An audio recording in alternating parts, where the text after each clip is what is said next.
Bonjour à tous et bienvenue sur ce webinaire qui va vous présenter ce qu'est le portage salarial.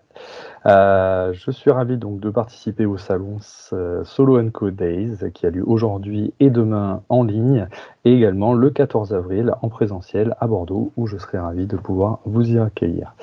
Je suis également ravi de passer ces 20 prochaines minutes en votre compagnie pour essayer de répondre au maximum aux attentes concernant la découverte du portage salarial et également de répondre à vos questions à l'issue de ce webinaire lors du chat qui suivra.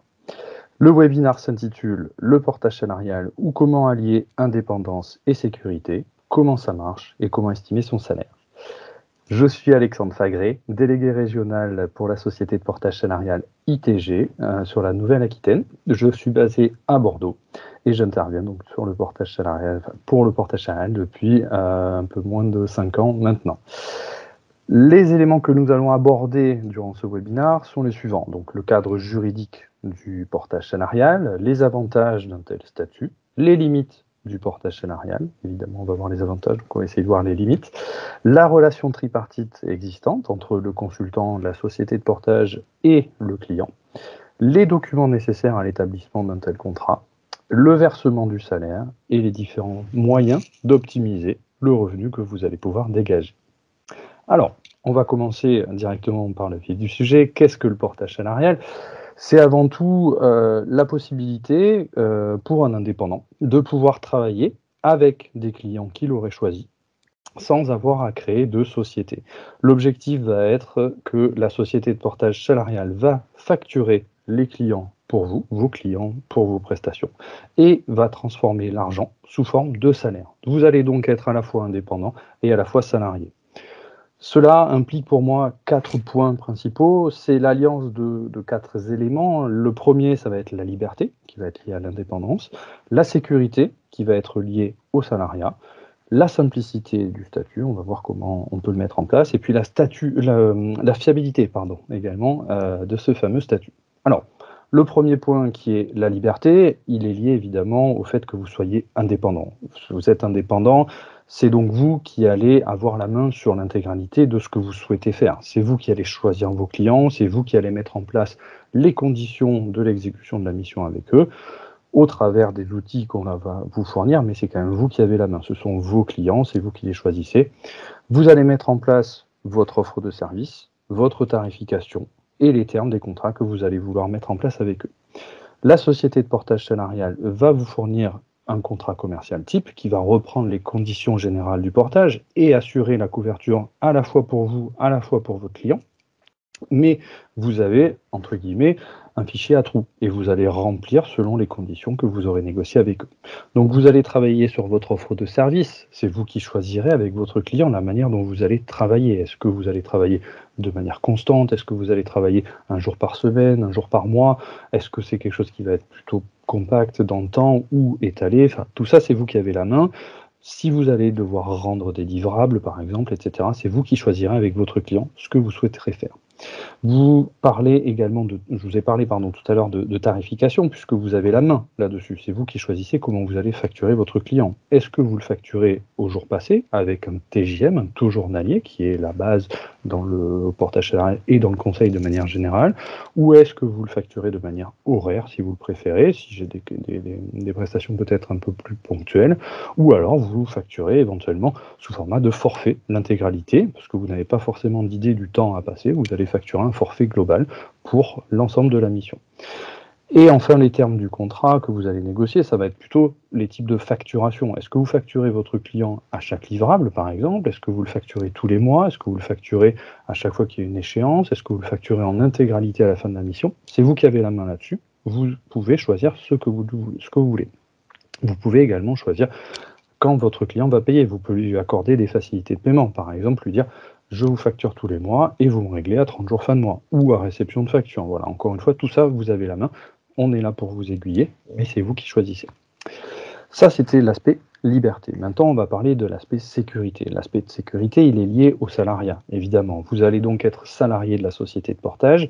Vous allez donc obtenir un contrat de travail, en CDD ou en CDI, on y reviendra juste après, et qui sera à temps variable et à temps partiel.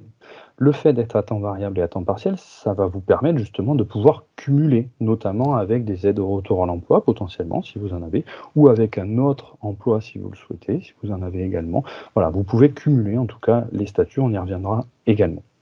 Ce contrat de travail va induire que chaque mois, vous allez recevoir un salaire et donc des bulletins de salaire. Tous les mois, vous obtenez un bulletin de salaire.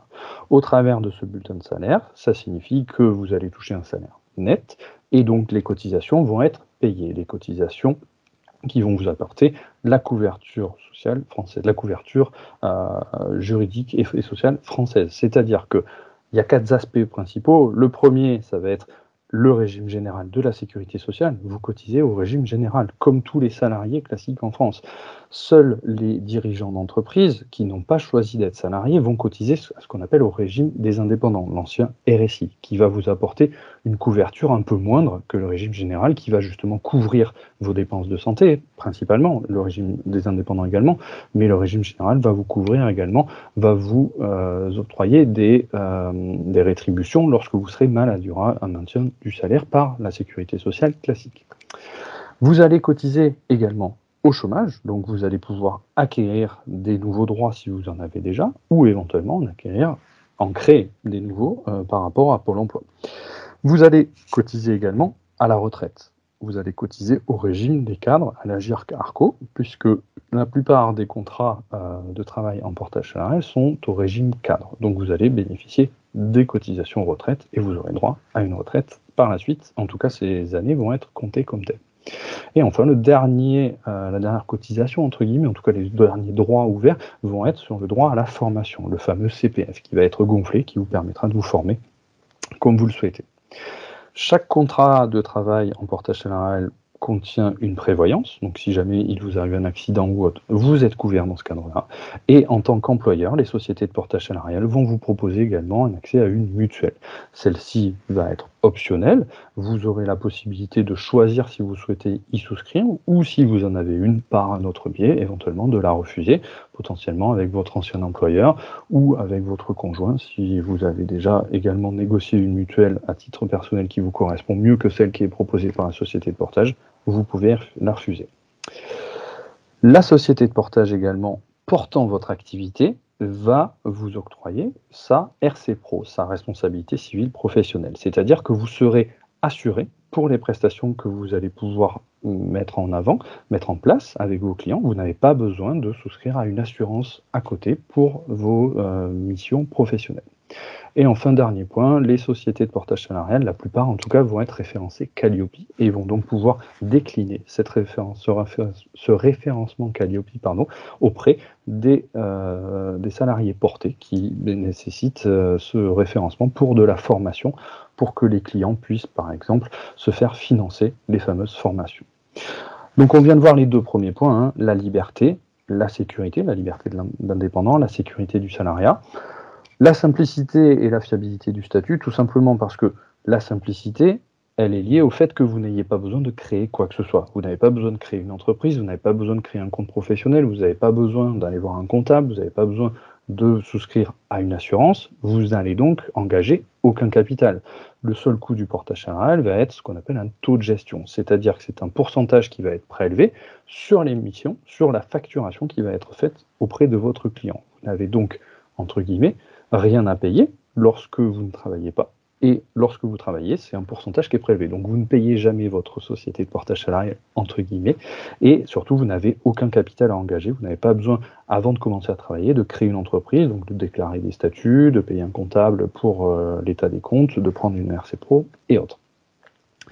Autre point qui simplifie votre activité, le fait que vous alliez déléguer toutes les tâches administratives et comptables de votre activité auprès de la société de portage salarial. Donc on va s'occuper pour vous des déclarations, des paiements des cotisations, du versement du salaire avec les bulletins de salaire et le contrat de travail, comme je l'ai dit tout à l'heure. Dernier point qui, lui, est en comparaison plutôt avec la micro-entreprise, vous allez pouvoir bénéficier d'une prise en charge de vos frais professionnels. C'est-à-dire que les frais professionnels que vous allez déclarer à la société de portage vont vous être remboursés en tant que tels. Ils ne seront pas taxés comme en micro-entreprise dans l'intégralité de votre chiffre d'affaires. Cela vous permettra d'augmenter votre revenu. On va le voir également un peu plus tard. Et enfin, je parlais d'un statut fiable. Effectivement, le statut est fiable et reconnu juridiquement, puisque depuis mars 2017, il existe une convention collective du portage salarial. Donc, le portage salarial est reconnu comme une branche du travail à part entière. Et ceci a été possible grâce à l'encadrement par le premier syndicat des sociétés de portage salarial. Je vous invite à vous rapprocher de celui-ci qui s'appelle le PEPS, qui va vous donner peut-être plus d'éléments sur la convention collective si vous avez besoin de questions, si vous avez des questions sur ce biais-là. Alors, on a vu dans l'ensemble le cadre juridique du portage salarial. Maintenant, on va voir un peu ses contraintes et surtout à qui il s'adresse. En tout cas, comment on peut restreindre le périmètre. Malheureusement, ça ne peut pas s'adresser à tout le monde. Il y a 3 critères. Le premier des critères va être le fait que l'on ne peut porter que des prestations de type intellectuel ou des prestations de service.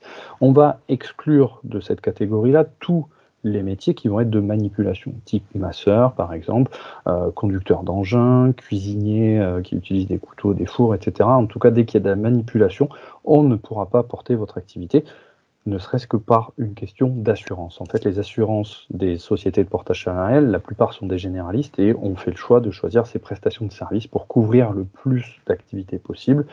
Certaines sociétés ont fait le choix de se spécifier peut-être sur des métiers avec une assurance qui leur permet de porter ces éléments-là.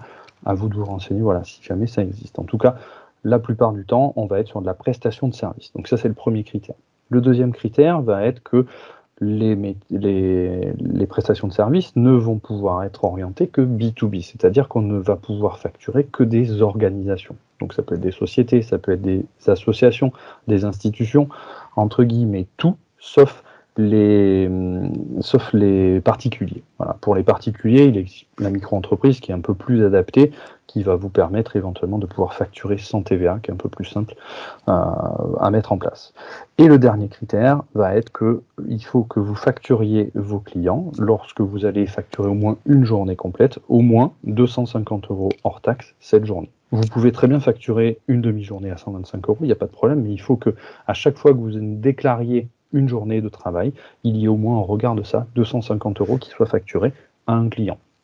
Ce minimum est lié à la convention collective du portage salarial, c'est-à-dire que 250 € hors taxe facturés au client transformés en salaire permettent tout juste d'arriver au minimum de cette convention et donc de vous verser le minimum de salaire possible. Alors, les 3 conditions, je les répète, prestation de service auprès d'organisations, donc B2B et à 250 € hors taxe la journée, ça nous permet quand même de couvrir plus de 750 métiers qui sont des métiers de la formation, du RH, des métiers dans l'informatique, l'IT, de l'audit ou de l'ingénierie par exemple. Ces 750 métiers vont couvrir également des catégories de demandeurs d'accès au portage salarial. La plupart du temps, on va parler de freelance, ce sont des personnes qui veulent se lancer, qui veulent développer leur activité et qui ne veulent pas créer de société. Mais ça peut aussi s'adresser par exemple aux cadres en reconversion. Quelqu'un qui voudrait par exemple changer d'activité va pouvoir tester son activité en portage salarial et pourquoi pas même en parallèle de son poste actuel, puisqu'on peut cumuler les statuts. Vous pouvez très bien être salarié et en portage salarial. 2 conditions à cela, il faut que votre employeur soit informé de la situation et l'accepte. Et la deuxième, c'est que vous respectiez le code du travail, à savoir ne pas dépasser 48 heures par semaine. Le portage salarial s'adresse également aux demandeurs d'emploi, potentiellement. Ça leur permet non plus de demander un emploi, mais d'offrir une solution et de dire à un potentiel employeur, vous ne pouvez pas m'employer, par contre je peux vous proposer de travailler sous forme de mission. Voilà, ça peut offrir une autre perspective, une autre évolution possible pour un entretien d'embauche. Enfin, ça s'adresse également à une population auquel on ne pense pas toujours, la population des retraités. Encore une fois, pour vous spécifier qu'on peut cumuler les statuts, vous pouvez très bien être retraité, percevoir une pension de retraite et en parallèle travailler en portage salarial et percevoir du salaire. Voilà, maintenant qu'on a vu à qui s'adressait le portage salarial, on va essayer de voir comment ça fonctionne. Alors, le portage salarial, c'est avant tout une relation tripartite entre un consultant, une société cliente et la société de portage salarial. Dans cette relation tripartite, il va y avoir 2 contrats. Le premier contrat est un contrat commercial qui va être édité entre le client et la société de portage. C'est vous qui l'éditez puisque c'est vous qui négociez avec votre client ces fameuses conditions. En regard de ce contrat de prestation, de ce contrat commercial, on va créer un contrat de travail. Le contrat de travail va être créé entre vous en tant que consultant et la société de portage. Le contrat commercial va permettre à la société de portage de facturer votre client pour vous, et le contrat de travail va permettre de transformer l'argent récupéré sous forme de salaire. Comment on commence du coup en portage salarial? La première des choses, vous l'aurez compris, c'est d'abord de trouver des clients. C'est à vous de trouver vos clients, donc d'ouvrir le réseau, d'aller rencontrer des prospects, de les transformer en clients. Et une fois que vous avez négocié votre première mission, on traduit la négociation, comme je vous l'ai dit, par le contrat commercial que vous soumettez à votre client, qu'il signe et que vous envoyez à la société portage salarial pour contre-signature. Ceci accompagné la première fois d'un dossier d'inscription qui va contenir quelques pièces justificatives comme un CV, une pièce d'identité, un RIB, une attestation de sécurité sociale et une fiche de renseignement qui va permettre à la société de portage de vous fournir un contrat de travail. Ce contrat de travail va être soit en CDD, soit en CDI en fonction de la durée de vos missions et de vos besoins. Si vous avez moins de 6 mois de visibilité, on partira plutôt sur un CDD. Si vous avez plus de 6 mois de visibilité, vous pourrez choisir avec votre délégué le contrat qui soit un CDD, soit un CDI en fonction de vos besoins. Et à partir de là, on peut vous verser un salaire. Ce salaire, justement, comment il est versé? Il est versé en 2 phases. La première phase, qui est une phase qu'on va appeler salaire conventionnel, elle est simplement liée à votre déclaration d'activité. C'est-à-dire que vous travaillez, vous déclarez à la fin du mois avoir travaillé tant de jours pour tel client, tant de jours pour tel autre client. On multiplie le nombre d'heures déclarées fois le taux horaire que l'on a décidé ensemble conventionnellement dans le contrat de travail et ça vous dégage un salaire conventionnel. Ce salaire conventionnel, il vous est versé quoi qu'il arrive chaque fin de mois, que le client ait payé ou pas, voire même qu'il ait reçu ou pas les factures et qu'il les ait payées. Une fois que le client va justement payer ses factures, on vous a avancé ce salaire conventionnel, vous avez donc un delta positif qui va alimenter un compte financier. Ce compte financier va vous permettre de travailler comme vous le souhaitez avec votre argent. Donc d'un côté, vous avez la sécurité du salariat, puisque quoi qu'il arrive, vous travaillez, vous êtes payé, et de l'autre, vous avez la liberté de l'entrepreneur qui vous permet justement de faire ce que vous voulez de l'argent récupéré auprès des clients. Cet argent, il va être transformé, comme on l'a vu, en salaire. L'argent restant, vous allez pouvoir le transformer sous plusieurs formes. La première, ça va être également du salaire. Dans ce cas-là, ça s'appellera du salaire complémentaire, en complément du salaire conventionnel déjà versé. Mais vous pouvez également travailler avec des frais dessus. Si vous avez des frais, vous pouvez nous les déclarer et on vous les remboursera en tant que tel. On prélèvera sur ce compte financier pour vous rembourser les frais qui sont des frais de mission potentiellement, tout ce qui va être lié à la mission, donc les déplacements, que ce soit des indemnités kilométriques, des billets d'avion, de train, des restaurants ou de l'impression par exemple, ou voilà, de l'achat que vous auriez fait pour cette mission-là. Mais ça peut être également des frais de fonctionnement. Et là, c'est tout ce qui va vous servir à votre activité de manière générale, mais pas à une mission en particulier. Ça peut être l'achat de matériel, par exemple un ordinateur, ça peut être votre abonnement Internet, votre abonnement téléphonique. Voilà. Au travers de ces frais, le fait de vous les rembourser fait que, comme on ne les transforme pas en salaire, ils ne sont pas soumis à cotisation et ça permet d'augmenter votre revenu. La plupart des sociétés de portage salarial vont pouvoir vous proposer également d'autres services, comme par exemple des chèques emploi-service ou un plan d'épargne entreprise. Voilà, j'espère que j'ai été assez exhaustif, en tout cas sur le portage salarial. N'hésitez pas à poser vos questions en suivant, comme je vous l'ai dit, dans le chat. Je me ferai un plaisir d'essayer d'y répondre au mieux. Et je vous rappelle également que je serai présent donc le 14 avril sur le salon Solo & Co Days à Bordeaux pour vous rencontrer et éventuellement avancer par la suite. Je vous remercie de votre attention, bonne journée et à bientôt. Au revoir.